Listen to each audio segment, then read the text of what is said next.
letting others sleep day by day. But now we yearn for a different way to follow your call, come what may. Reign in our lives, oh Lord, we pray.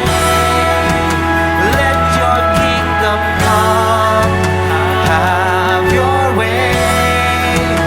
We long for your rule, your love, your life in our hearts, Lord. Shine so bright.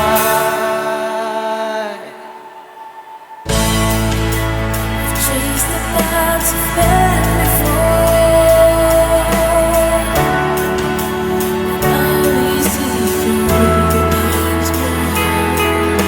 For every step and every fall, let your spirit hear our call. Please hear our call. Reign in our lives, oh Lord, we pray. Let your kingdom come, have your way. We long for your rule, your love, your light in our hearts, Lord. Shine so bright.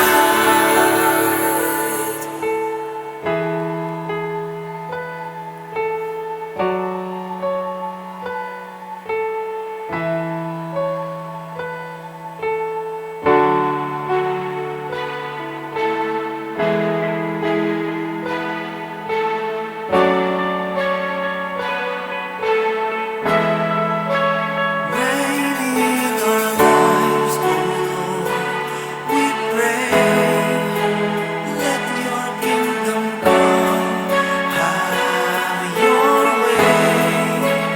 Reign in our lives, oh Lord, we pray. Let your kingdom come, have your way. Reign in our lives, oh Lord, we pray. Let your kingdom come, have your way. Reign in our lives, oh Lord, we pray. Let your kingdom come, have your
Reign in our lives, oh Lord, we pray.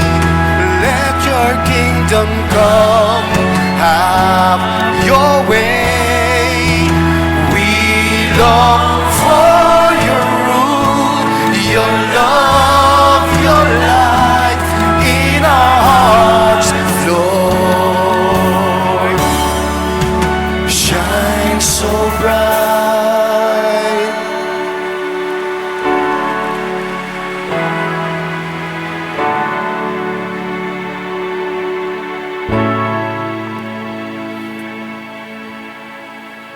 Muli po ang Praise God Band.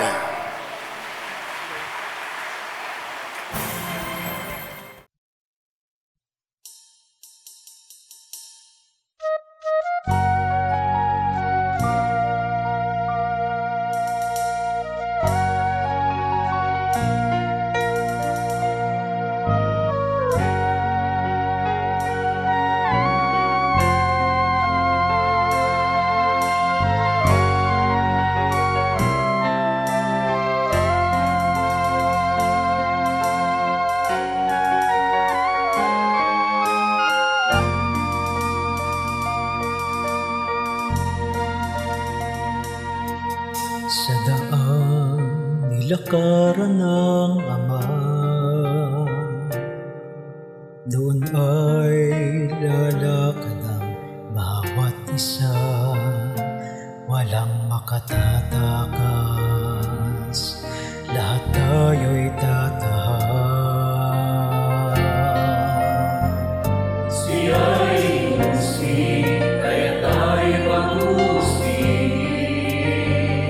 Siya'y iba, kaya tayo'y ibagin. Naganap muna sa Kanya, ang sa atin ay itinalukala. Kapag naglilingkod kay aming magsubok, habang nagbabanal, pilit ibinubuhay. Kung nagmamalasakit, lalo kang inuusig, ang taglay na liwanag, pinapatay na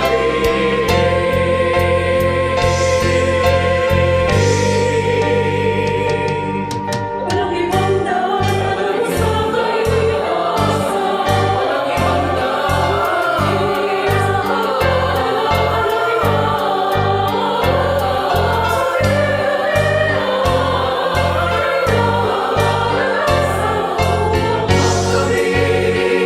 ng buhay na walang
Nampasan niya ang krus, hindi siya sumuko. hanggang sa sila'y maabot. Hindi bumigil sa Kanyang umabot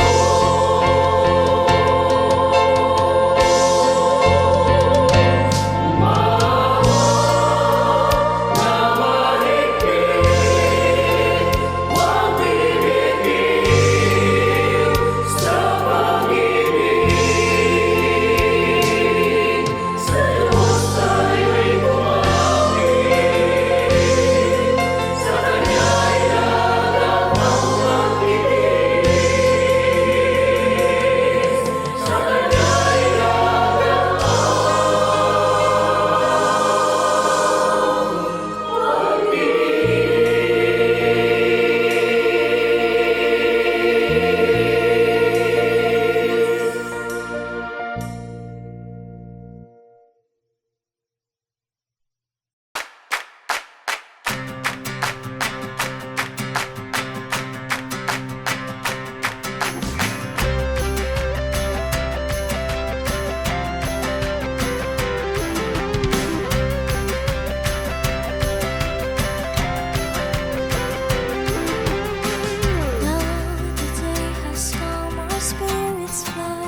His praise.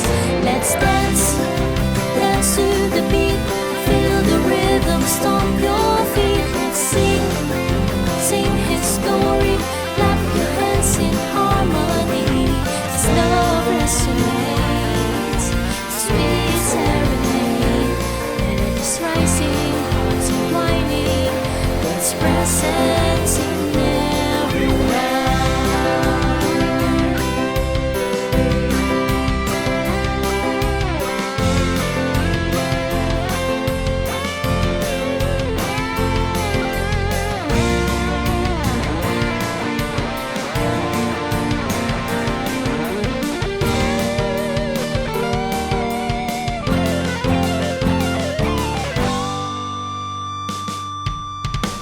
Let's dance, dance to the beat. Let's sing, sing our faith. Let's dance, dance to the beat. Let's sing, sing our faith. Let's dance, dance to the beat. Feel the rhythm, stomp your feet. Let's sing, sing His glory. Clap your hands in harmony. As love resonates, sweet serenade. Melodies rising, hearts inclining. God's presence in every line.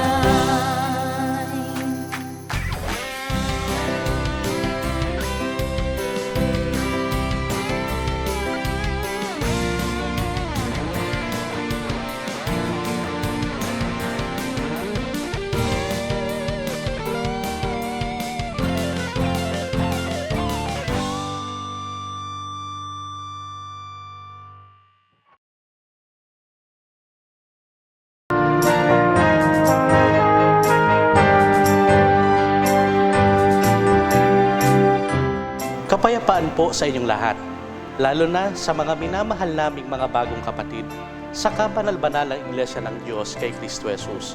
Ako po ang inyong lingkod, kapatid na Jehiel. At kayo po ay aking naanyayahan na tunghayan ang mga mahalagang kaalaman patungkol sa pagiging kaanib sa kabanal-banalang Iglesia ng Diyos kay Kristo Jesus. Tayo na po at sama-sama nating pag-aralan ang gabay ng Kristiyanong ganap.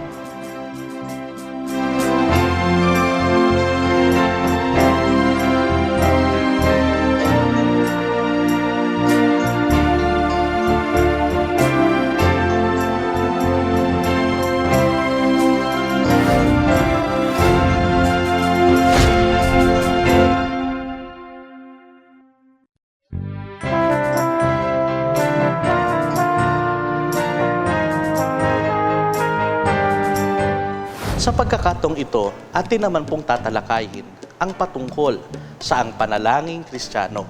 Nalalaman natin na sa isang relasyon, mahalaga ang constant communication o palagi ang komunikasyon. Bilang mga Kristiyano at tinatawag din namang mga anak ng Diyos, dapat na mapatibay natin ang ating relasyon sa Panginoon. Kailangan natin ng palaging pakikipag-usap sa Kanya. Ang paraan ng pakikipag-usap natin sa Diyos ay ang palaging pananalangin. At sinalita niya sa kanila ang isang talinhaga na sila'y dapat magsipanalangin lagi at huwag manglupaypay. May tiyak na dahilan ng Panginoon kung bakit niya ito iniutos sa atin. Ito ay upang maingatan tayo mula sa pagkahulog sa tukso. Dahil mahina ang tao sa tukso, ang panalangin ay may kapangyarihang dulot upang mapagtagumpayan natin ang tukso. Gaya ng itinuro ng Panginoon na mababasa sa Mateo Kapitulo 26, versikulo 41. Kayo'y mangagpuyat at magsipanalangin upang huwag kayong magsipasok sa tukso. Ang espiritu sa katotohanan ay may ibig, datapwat mahina ang laman. Upang ang ating mga panalangin ay maging epektibo, dapat ay tandaan natin ang tamang paraan ng pananalangin na itinuturo ng Panginoon. Sapagkat ayon sa Biblia, may panalangin na pinakikinggan at may panalangin na di pinakikinggan ng ating Panginoon. Tunghayan natin sa Kawikaan, Kapitulo 15, versikulo 18. Ang hain ng masama ay kasuklam-suklam sa Panginoon, ngunit ang dalangin ng matuwid ay kanyang kaluguran. Gaya ng ating nabasa, ang dalangin pinakikinggan o kinalulugdan ng Diyos ay ang dalangin ng matuwid. Kaya ang ating pag-aralan kung paanong magiging matuwid at kalugod-lugod sa Diyos ang ating panalangin upang ito ay tiyak na Kanyang pakinggan. Ang unang bagay na dapat nating tandaan kapag tayo ay nananalangin ay ang manatiling nagpapakababa sa Panginoon. Katulad ng isang pangyayari na nagtuturo ng kahalagahan ng mababang kalooban sa tuwing tayo po ay nananalangin. Sa Lucas Kapitulo 18, versikulo 10 hanggang 14, may dalawang lalaking nagsipanhik sa templo upang magsipanalangin. Ang isa'y pariseyo at ang isa'y maniningil ng buwis. Ang pariseyo ay nakatayo at nananalangin sa kanyang sarili ng ganito, Diyos, pinasasalamatan kita na hindi ako gaya ng ibang mga tao na mga manlulupig, mga liko, mga mapangalunya, o hindi man lamang gaya ng maniningil ng buwis na ito.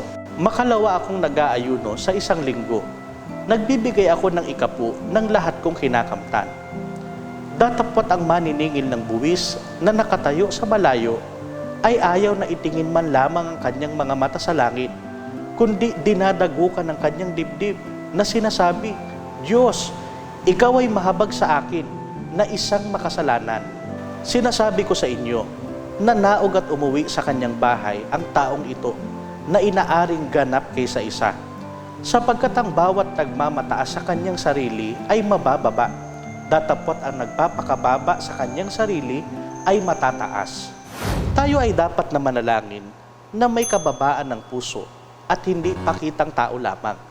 Kailangan na sa ating panalangin ang matanghalay ang kapangyarihan at kabutihan ng Panginoon at hindi ang kapurihan ng ating sarili. Ang kasunod na dapat nating tandaan sa tuwing tayo ay nananalangin ay ang maging totoo sa ating sarili. Ayon sa unang Juan, Kapitulo 1, versikulo 8 hanggang 9, kung sinasabi nating tayo'y walang kasalanan, dinadaya natin ang ating sarili at ang katotohanan ay wala sa atin.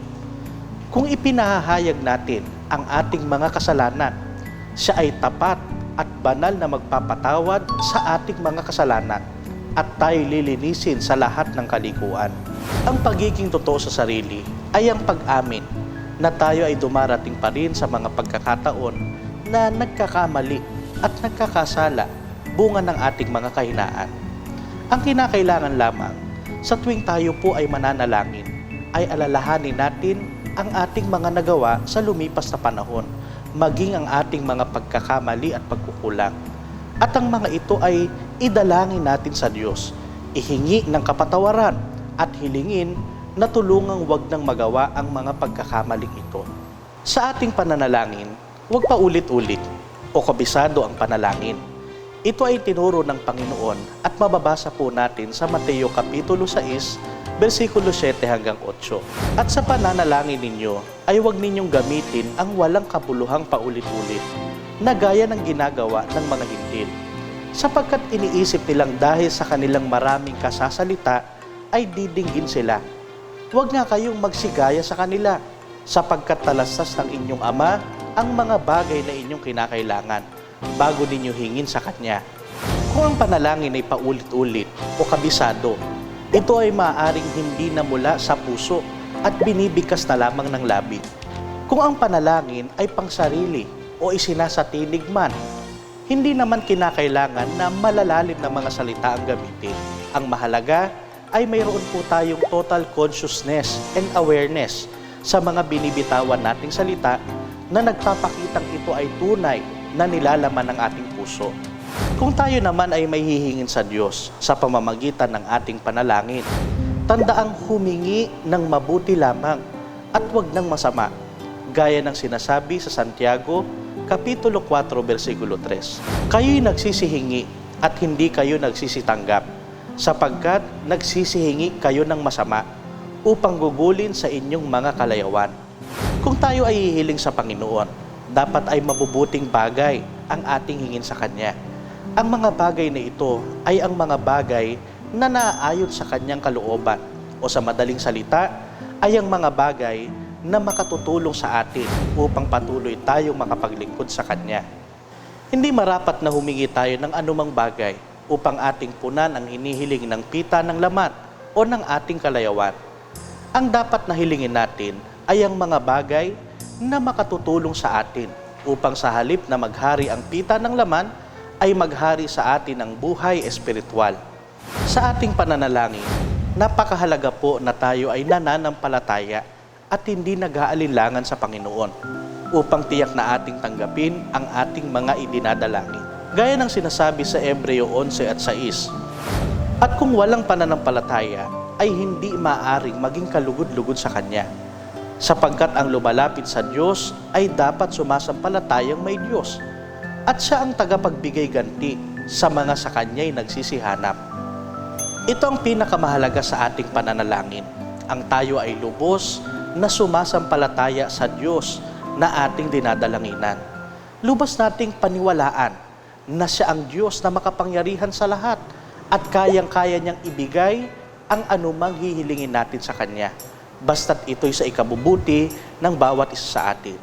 Hindi magiging kalugod-lugod ang ating panalangin kung tayo ay may pag-aalinlangan na hindi kayang ibigay ng Diyos ang ating hinihingi.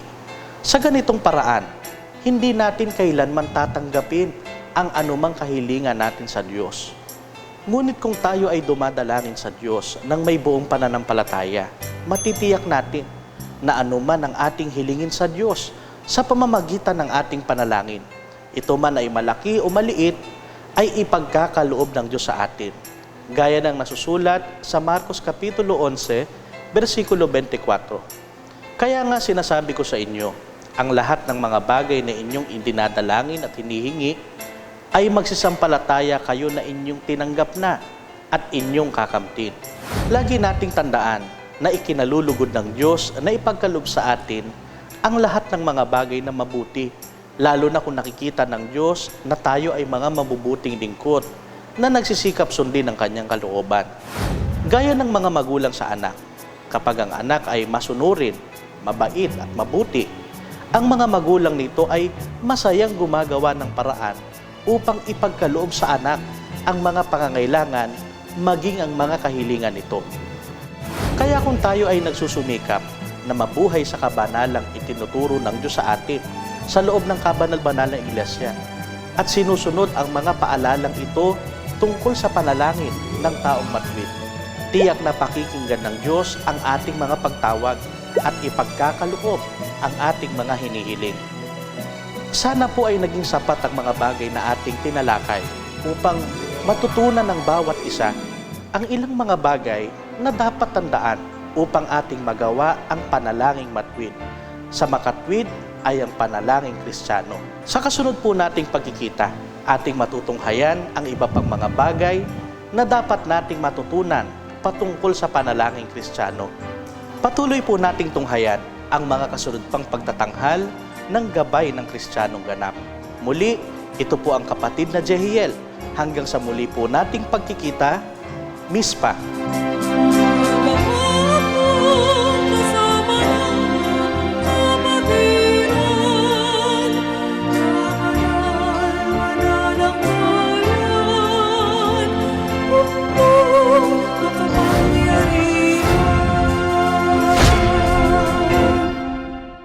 Tayo po ay magpapasimula na sa ating pong takdang pagkakatipong pagsamba para po sa araw ng Carpus, ika-6 ng Sikap, taong 2026.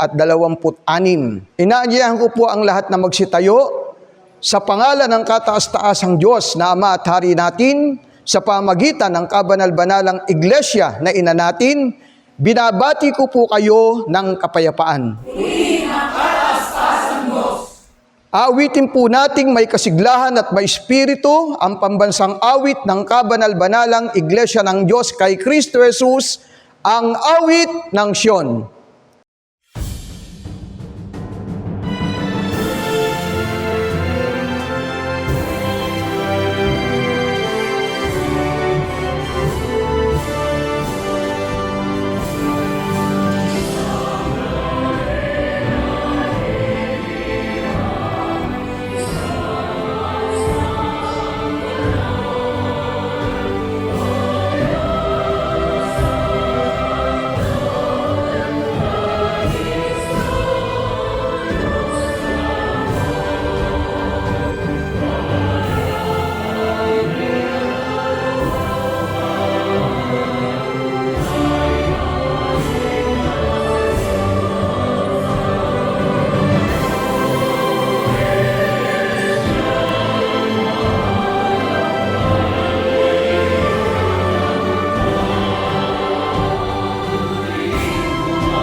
italaga at lalo pa nating ihanda ang ating mga sarili sa pamagitan ng sama-samang pag-awit sa mga likawit ng pagtatalaga at pagsamba sa Panginoon.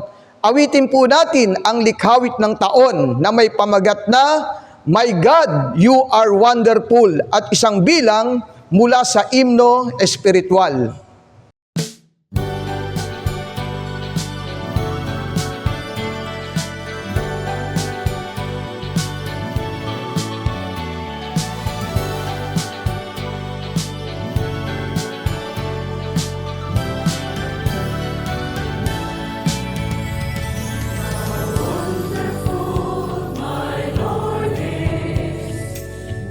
From eternity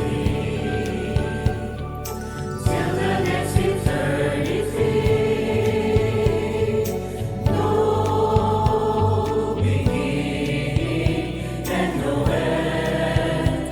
There is no word to describe your beauty and your glory. My God, you are the greatest.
lamang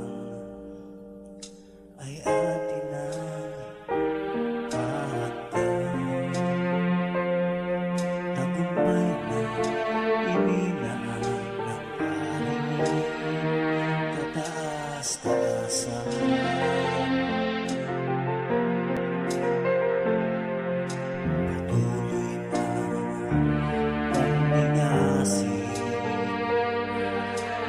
misteryo laan sa atin. Kapatid ko ay akayin o kay nanay ay ibigin.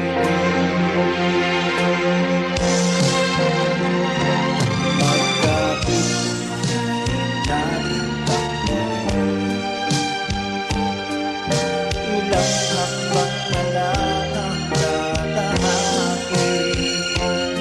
Kapinati ang tanda ating harapin.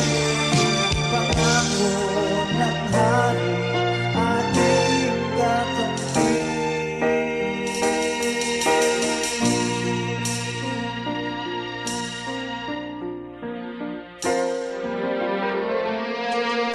Ilang sandali na lamang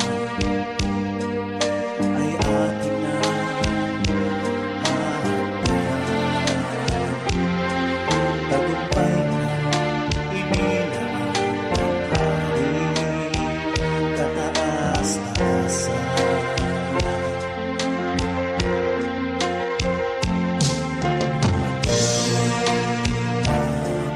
Pagtingasin, may misteryo laan sa atin. Kapatid ko ay akayin ko kay nanay ay ibigin. Magkapit natin ilang hakbang na lang ang tatahakin. Kapinati ang tanda ating harapin. Pangako ng hari ating kakampi. Magkapit natin ilang hakbang na lang ang tatahakin. Kapinati ang tanda ating harapin. Pangako ng hari ating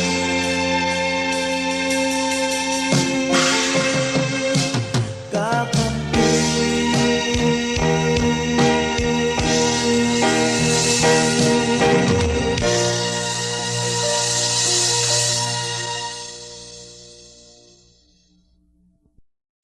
Sa bahaging ito, inaanyahan ko po ang lahat na muling magsitayo.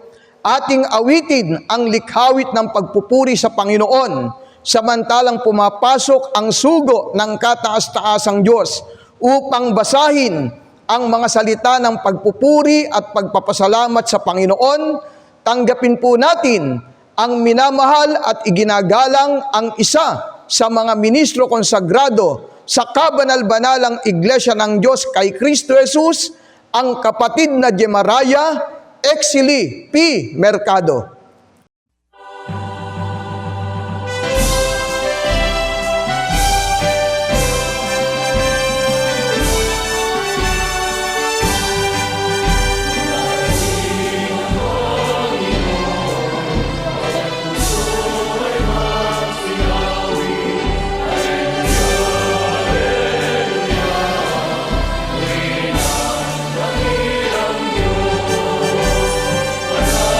Hallelujah.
Sa pangalan ng kataas-taasan Diyos na Ama at Hari natin, sa pamamagitan ng kabanal-banalang iglesia na ating ina, binabati ko po kayong lahat ng kapayapaan. Pakinggan po natin ang mga salita ng papuri at pagpapasalamat sa kataas-taasang Diyos. Sambahin ang Panginoon sa kagandahan ng kabanalan. Magsilapit kayong lahat o bayan ng Diyos. Magpisan at magkaisa upang sumamba sa Panginoon, sapagkat siya ay dakila at marapat na purihin. Umawit sa Panginoon, itanghal ang kanyang banal na pangalan. Ihandog sa Panginoon ang kalwalatiang nararapat sa Kanya. Purihin ang Panginoon na kataas-taasan. Ipahayag ang kanyang kalwalatian sa mga bansa, ang kanyang kagilagilalas na mga gawa sa lahat ng mga tao. Ipahayag ang kanyang pagliligtas araw-araw. O Panginoon, Ikaw ang Alpha at ang Omega, ang pasimula at ang wakas, ang una at ang huli. Ikaw na mula sa walang hanggan hanggang sa walang hanggan, ang nag-iisang malwalhati at makapangyarihang Diyos. Ikaw ay kamanghamanghang Diyos, banal, matuwid at walang kapintasan. Naparito ka sa amin na may walang hanggang pag-ibig. Kay dakila ng iyong pag-ibig, tapat, dalisay at tunay. Lumapit ka sa amin na may kagandahang loob. Ikaw ang Diyos na Espiritu ay nagkatawang tao, kataas-taasang hari na nagpakababang tulad sa alipin. Ang makapangyarihang leyon ay naging korderong handog. Ikaw ay namatay, inilibing at muling nabuhay para sa aming katubusan. Kaya't sambahin natin ang kataas-taasang Diyos. Umawit tayo sa Kanya ng mga awit ng papuri. Magalak ang langit at matuwa ang lupa. O bayan ng Diyos, itaas ang inyong mga kamay sa pagpuri sa Kanya. Alleluia! Ang Panginoon ay naghahari magpakailanman. Si Kristo Jesus ang tanging Diyos at tagapagligtas. Siya'y darating upang hatulan ang sanlibutan sa katwiran at katotohanan. Siya'y paririto upang putungan ang kanyang mga banal ng korona ng buhay. Maranatha, ang Panginoon ay dumarating na madali. Mangaghanda upang salubungin ang ating Diyos, ang Alpha at ang Omega. Bayan ng Diyos, mangagpakabanal kayo sapagkat ang Diyos ay banal. Sumamba sa Panginoon sa kagandahan ng kabanalan, ngayon, bukas at magpakailanman. Amen. Aawitin po nating mga magkakapatid ang himno ng pagdulog. At pagkatapos po nito, tayo ay mananalangin sa ating Panginoon. Tayo ay pangungunahan ng ating minamahal na kapatid, ang kapatid na Elijah Elma Costales.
Aba, Panginoon naming Diyos, maraming salamat po Ama sa oras na ito na ipinagkaloob mo po sa bawat isa sa amin. Maraming salamat po Ama sapagkat lagi iniingatan mo po kami sa aming paglalakbay dito sa ibabaw ng sanlibutan. Tunay Panginoon na napakabuti mo po sa bawat isa sa aming mga magkakapatid.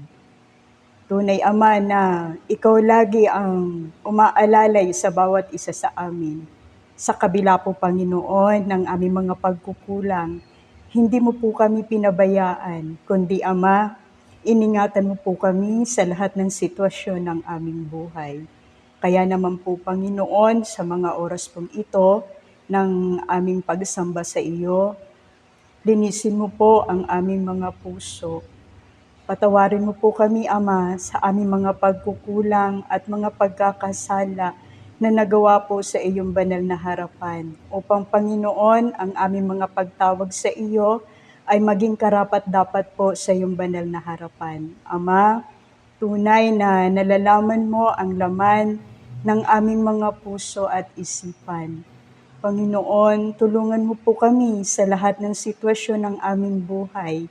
Higit na nga po, Ama, sa paglalakbay po namin dito sa ibabaw ng sanlibutan. Tulungan mo po kami sa lahat ng sitwasyon. Huwag mo po kaming iiwan at pababayaan, Ama. Kundi lagi gagabayan mo po kami. Higit na nga, Panginoon, sa aming mga pag-iisip, sa aming mga pagdidesisyon. Ikaw po, Panginoon, ang lagi maghahari sa aming mga puso. Upang, Ama, maitanghal po namin ang iyong banal na pangalan dito sa ibabaw ng sanlibutan. Tulungan mo po, Panginoon, ang aming mga kapatid na sa pagkakataong ito, hindi po namin kasama sa mga paglilingkod. Ikaw po, Panginoon, ang lagi mag-iingat at gagabay po sa bawat isa sa kanila.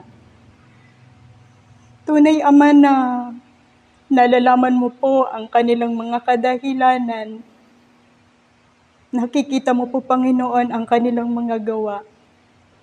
Abatin mo po nawa sila ng iyong banal na kaawaan at ang pag-ibig na ipinunla mo sa kanilang mga puso. Ito po nawa, Ama, ay kanilang maalaala na ikaw ang aming tagapagligtas. At ikaw lamang, Ama, ang aming dapat sambahin habang kami nabubuhay dito sa ibabaw ng sanlibutan. Panginoon, salamat sa sugong kasangkapan na bigay mo sa bawat isa sa amin. Tulungan mo po, Panginoon, na maisaysay niya sa amin ang iyong mga banal na salita. Magawa namin ito, Ama, habang kami nabubuhay dito sa ibabaw ng sanlibutan. Panginoon, dalangin din po namin sa iyo. Palakasin mo pa po, Ama, ang lupa't katawan ng aming MPL, Panginoon. Tunay na nalalaman mo ang kanyang kalagayan sa panahong ito. Ama, tulungan mo po siya na maging malakas upang ang katungkulan bigay mo sa kanya, Ama, ito ay magampanan niya ng ayon sa iyong banal na kalooban. Ama, basbasan mo po kami ng iyong banal na espiritu sa loob at labas ng bahay-sambahang ito na aming pinagsasagawaan ng pagsamba. Ikaw po nawa, Panginoon, ang lagi maggagawad sa amin ng kapayapaan. At ang lahat ng ito, Ama, maging ang mga bagay na hindi po nasabi ng aming mga labi.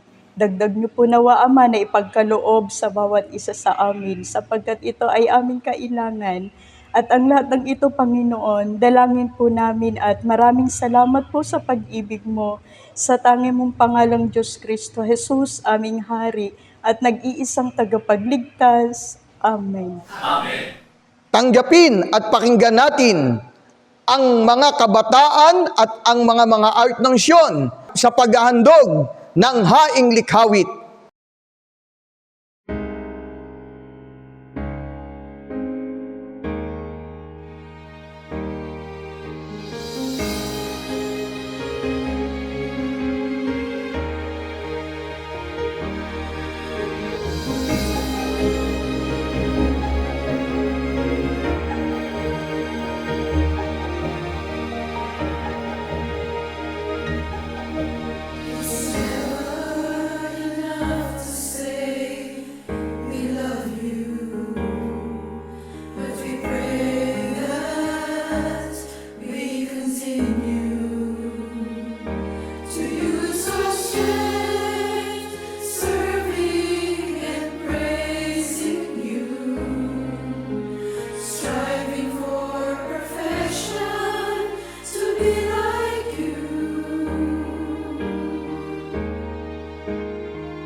Sumasampalataya po akong nakahanda na at nakatalaga na tayong lahat para sa pinakamahalagang bahagi ng ating pagkakatipon, ating tanggapin ang biyaya ng mga salita ng Diyos sa pagkasangkapan sa isinugo sa atin sa araw na ito, ang kapatid na Jemaraya. Shalom pong muli, minamahal kong mga kapatid. Tayo po ay nasa bahagi na ng pakikinig ng mensahe ng ating Amang Hari. At narito po ang pamagat ng ating paksang aralin. Ang Panginoong Kristo Jesus, ang tunay na hari ng sanlibutan. Sa paksa pong ito ay patuloy pong ipauunawa sa bawat isa sa atin kung bakit may buong kapamahalaan ang Panginoong Kristo Jesus bilang hari ng sanlibutan. At gayon din sa kanyang mga lingkod na kumikilala sa ating Panginoon bilang hari, paano natin dapat patunayan ang ating ganap na pagpapasakop sa Kanya. Upang ito po ay lubos nating maunawaan, ay atin pong pasimulan ang ating banal na mensahe sa pamamagitan po ng ganitong mga pagtatanong. Dahil sa paghahari ng iba't ibang kasamaan, sino po ang inaakala ng marami na naghahari sa sanlibutang ito? Ang sagot po ay babasahin natin sa 2 Korinto, Kapitulo 4, versikulo 4. Narito po at inyong pakinggan. Na binulag ng Diyos ng sanlibutang ito ang mga pag-iisip ng mga hindi nagsisisampalataya upang sa kanila'y huwag sumilang ang kaliwanagan ng ebanghelyo ng kaluwalhatian ni Kristo na siyang larawan ng Diyos. Gaya po ng ating nabasa, sinabi ni Apostol Pablo na binulag ng Diyos ng sanlibutang ito ang mga pag-iisip ng mga taong hindi nagsisisampalataya at ang naging resulta nito sa kanila ay ang hindi po nila pagkilala at pagpapasakop sa Panginoong Kristo Jesus bilang kanilang hari. Sa halip ay si Satanas ang inakala ng marami na naghahari sa sanlibutan sapagkat siya ang tinatawag na Diyos ng sanlibutan. Tinawag din siya ng ating Panginoong Kristo Jesus na prinsipe ng sanlibutang ito. Kaya iniisip ng marami na siya ang tunay na naghahari sa sanlibutan. Ito naman po ay nakasulat sa San Juan Kapitulo 12, versikulo 31. Ngunit, ang mga katawagang ito ay tumutukoy lamang sa kanyang impluensya sa mga hindi sumasampalataya. Hindi sa pagiging tunay na hari ng sanlibutan. At ang sanlibutang tinutukoy, minamahal na mga kapatid, ay ang lahat ng uri ng kasamaan. Yan po ay mababasa naman natin sa unang Juan, Kapitulo 2, versikulo 16. Kaya't si Satanas ay tinawag na Diyos at prinsipe ng sanlibutang ito sapagkat siya ang ama at hari ng lahat ng kasalanan at ng mga kasinungalingan. Ngayon po ay alamin naman natin, sino po ang tunay na hari ng buong sanlibutan at ng mga nananahan dito? Awit 24:1. Ang lupa ay sa Panginoon at ang buong narito, ang sanlibutan at silang nagsisitahan dito. Maliwanag po ang pagtuturo sa aklat ni Haring David na ano po, na ang Panginoon ang tunay na hari ng buong sanlibutan at ng lahat ng mga tao dahil ang lupa ay sa Panginoon at ang buong narito at nagsisitahan dito. Kaya hindi po totoo, minamahal na mga kapatid, na si Satanas ang naghahari dito gaya ng inaakala ng maraming mga tao.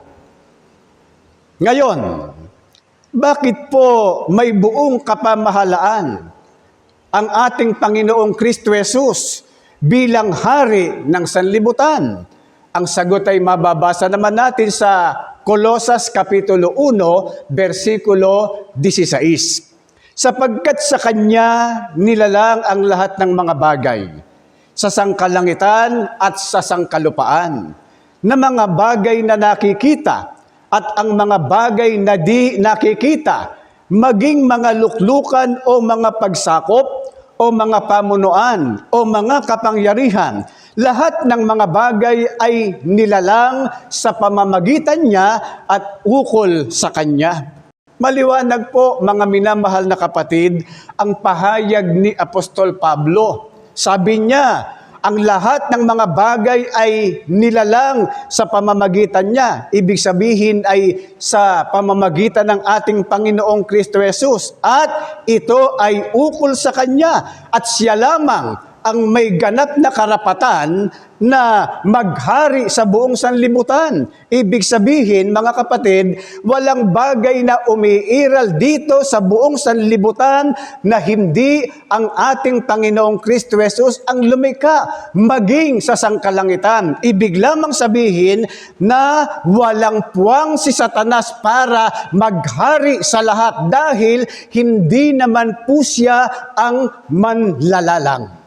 Ngayon, ang ating tanong, anong uring kapamahalaan ang taglay ng ating Panginoong Kristo Jesus? Ang sagot ay mababasa po naman natin sa aklat ni Propeta Daniel sa kanyang Kapitulo 7, versikulo 13 hanggang 14. Narito po at inyong pakinggan. Ako'y nakakita sa pangitain sa gabi at narito, lumabas na kasama ng mga alapaap sa langit ang isang gaya ng anak ng tao at siya'y naparoon sa matanda sa mga araw at inilapit nila siya sa harap niya at binigyan siya ng kapangyarihan at kalwalhatian at isang kaharian upang lahat ng mga bayan, bansa at mga wika ay mangaglingkod sa Kanya. Ang Kanyang kapangyarihan ay walang hanggang kapangyarihan na hindi lilipas at ang Kanyang kaharian ay hindi magigiba. Ayon po sa ating nabasa, sa aklat po ni Propeta Daniel, ang kapamahalaang taglay niya o ng ating Panginoong Kristo Jesus ay walang hanggan. Universal. Ito po ay pambuong daigdig o pangkalahatan. Ibig sabihin ay wala po itong katapusan. Hindi po ito matitinag ng sinuman. Hindi po ito tulad ng kaharian ng mundo na natatapos o may expiration. Ito rin ay di nagigiba o nababagsak. At ito ay nakauko lang sa isang lahi. Hindi tulad ng kapamahalaan na taglay ng ating Panginoong Kristo Jesus na universal. Ganito ang kapamahalaang taglay ng ating Panginoong Kristo Jesus bilang hari na dapat po ay kilalanin at pagpasakupan ng lahat ng mga nilalang. Ngayon, nananatili po bang hari ng sanlibutan ang ating Panginoong Kristo Jesus kahit po tila namamayagpag ang kasamaan?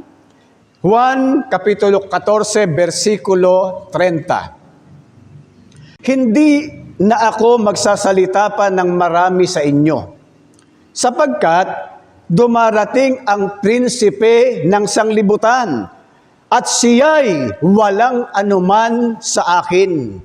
Ang sabi po sa talatang binasa natin, si Satanas ay walang anuman sa ating Panginoong Kristo Jesus. At ang paglaganap ng kasamaan ay hindi po nangangahulugang nanghina o nabawasan ang kanyang kapamahalaan at ang kanyang kapangyarihan. Ang pag-iral pa ng kanyang mga kaaway ay hindi po nangangahulugang hindi siya naghahari. Unang Korinto 15:25. Ang kaaway ay walang anuman sa Panginoon. Sa pamamagitan ng kanyang kamatayan sa krus, mga minamahal na kapatid, ay nilupig niya ang mga pamunuan at ang mga kapangyarihan at hayagang ipinakita ang kanyang pagtatagumpay laban sa kanila. Yan po naman ay ating mababasa sa Kolosas Kapitulo 2, versikulo 15. Ngayon, ano ang sa darating na panahon ay lubusang mahahayag ukol sa ating Panginoong Kristo Jesus. Pilipos Kapitulo 2, versikulo 9 hanggang 11. Babasahin ko po at inyong pakinggan. Kaya siya naman ay pinakadakila ng Diyos at siya'y binigyan ng pangalang lalo sa lahat ng pangalan, upang sa pangalan ni Jesus ay iluhod ang lahat ng tuhod na nanga sa langit at nang nanga sa ibabaw ng lupa at nang nanga sa ilalim ng lupa, at upang ipahayag ng lahat ng mga dila na si Hesukristo ay Panginoon sa ikaluluwalhati ng Diyos Ama. Opo, minamahal na mga kapatid, sa darating na panahon, lubusang mahayag ang ating Panginoong Kristo Jesus at hindi na makatatanggi ang sanlibutan kapag naganap na po ang mga bagay na ito sa kanyang paghahari. At ang hindi pa ganap na pagkilala ng sanlibutan sa kanyang paghahari ay hindi kakulangan ng kanyang kapamahalaan, kundi paghihintay sa takdang panahon ng lubos na paghahayag ng kanyang kaharian. Sa katunayan, sa kasalukuyan ay patuloy niyang pinananatili at pinamamahalaan ang lahat ng mga bagay. Yan po'y mababasa natin sa Kolosas 1:17. Ang lahat ng kapamahalaan sa langit at sa ibabaw ng lupa ay nasa kapangyarihan ng ating Panginoong Kristo Jesus. San Mateo 28:18. Ito ngayon ang ipinakikilala ng kabanal-banalang Iglesia ng Diyos kay Kristo Jesus sa buong sanlibutan. Efeso 3:10, sa pamamagitan po ng pangangaral ng Ebanghelyo ng kaharian ng Diyos. Kaya po, tinitiyak, hindi mabibigo ang ating Panginoon. Patitigilin niya ang kasalanan. Yan ay nakasulat sa unang Pedro, Kapitulo 4, versikulo 1. At ngayon, sa huling bahagi ng ating pag-aaral, bilang mga lingkod na kumikilala sa paghahari ng ating Panginoong Kristo Jesus, paano natin dapat patunayan sa pamamagitan ng ating pamumuhay ang ating ganap na pagpapasakop sa Kanya? Unang Juan, Kapitulo 2, versikulo 15 hanggang 17. Huwag ninyong ibigin ang sanlibutan, ni ang mga bagay na nasa sanlibutan. Kung ang sino man ay umiibig sa sanlibutan, ay wala sa kanya ang pag-ibig ng Ama.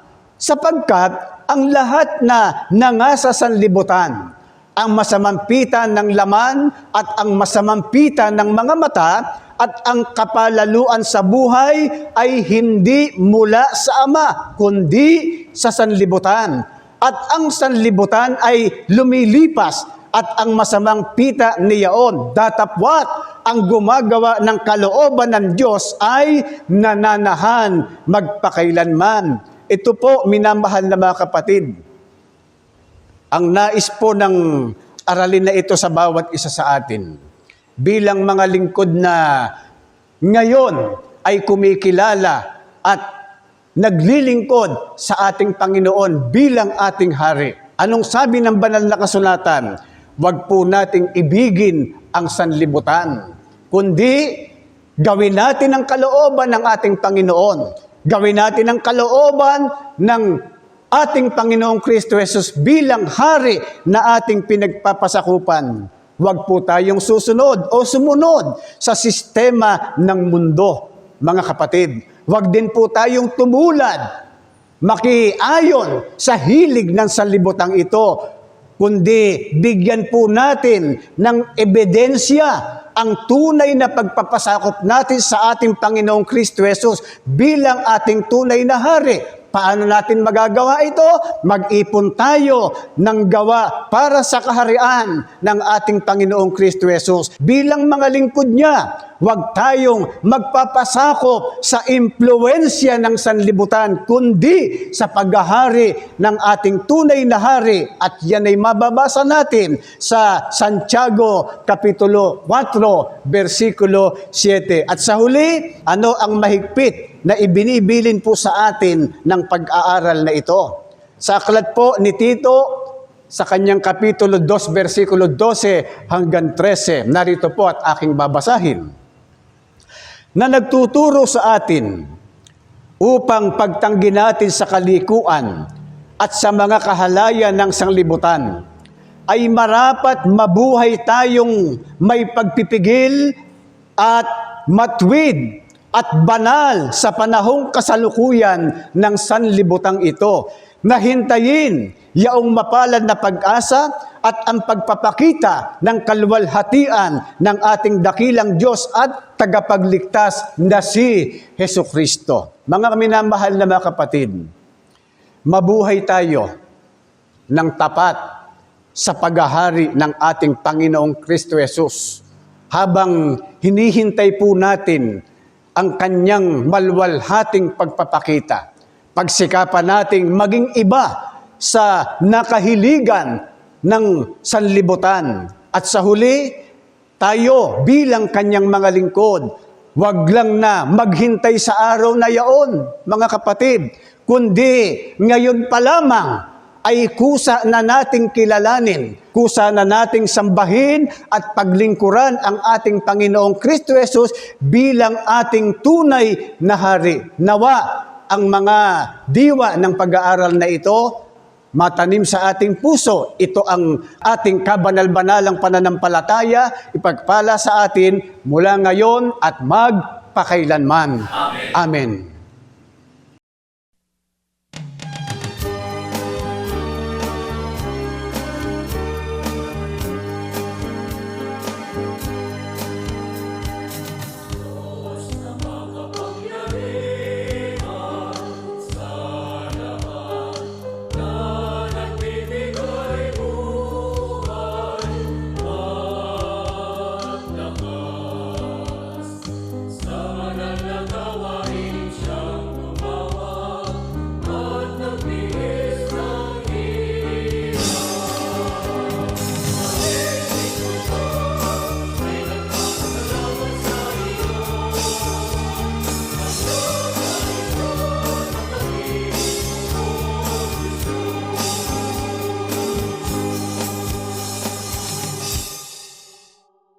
Aba, Ama naming Hari, dakilang Diyos na makapangyarihan sa lahat. Sa mga oras po na ito, muli ay tumatawag po kami, Ama, sa iyong kabanal-banalang pangalan. Nagpapasalamat, Ama, sapagkat sa pagkakataon pong ito, binigyan po kami ng isang mabuting pagkakataon sa mga oras na ito na kami ay nakapakinig ng iyong mga banal na aral. Nawa sana ang mabibiyayang aral na sa mga oras po na ito na aming nadinig, hindi lamang namin nadinig, kundi magawa namin ito samantalang ipinahiram po sa amin ang aming mga buhay at kalakasan.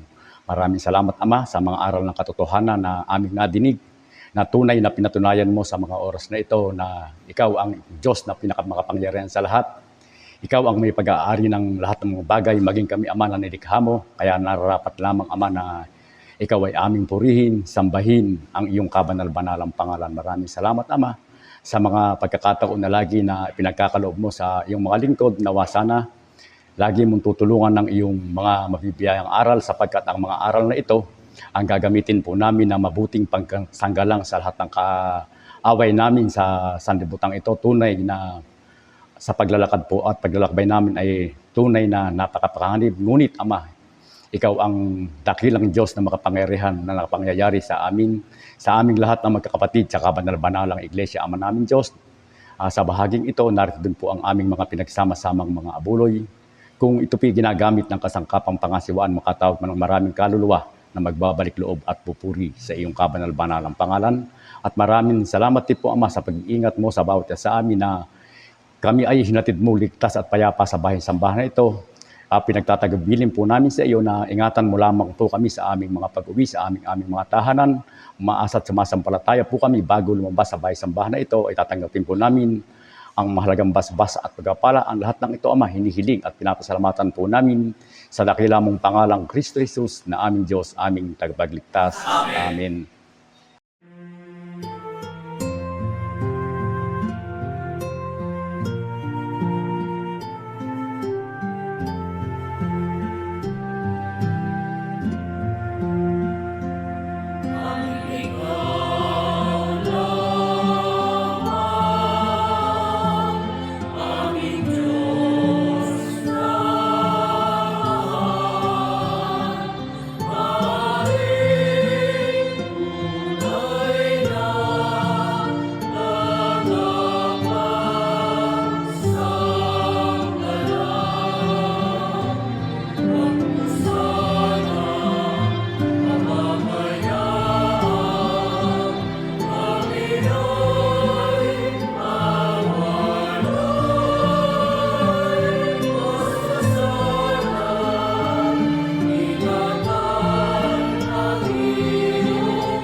Sa pagtatapos ng ating takdang pagkakatipong pagsamba, tatanggapin nating mga magkakapatid ang mahalagang basbas ng ating Panginoon sa pamamagitan ng kanyang mga banal na salita at sa pagkasangkapan sa kanyang lingkod. Ang dakilang agape ng kataas-taasan Diyos na Ama at Hari nating mga magkakapatid, ang biyayang pagliligtas ayon sa panukalang walang hanggan na kanyang inihayag at binigyang halimbawa nang siya'y magkatawan tao sa pangalang Kristo Jesus. Gayon din naman, ang pamamatnubay ng kanyang banal na Espiritu, siya nawang ipagpala sa ating mga magkakapatid na nasa pagkakatipong ito, magmula ngayon at magpakailanman. Sumaatin pong lahat ang kapayapaan. Mga kapatid, let there be no delay. Hindi dapat na maantala. Ngayon ang kaaya-ayang panahon. Ngayon ang panahon ng pagliligtas. Ating ipahayag ang salita ng kaligtasan sa maraming bansa, lahi, wika at mga hari. We care. Let us evangelize the world. Miss pa po, mga kapatid. Magalak sa Panginoon!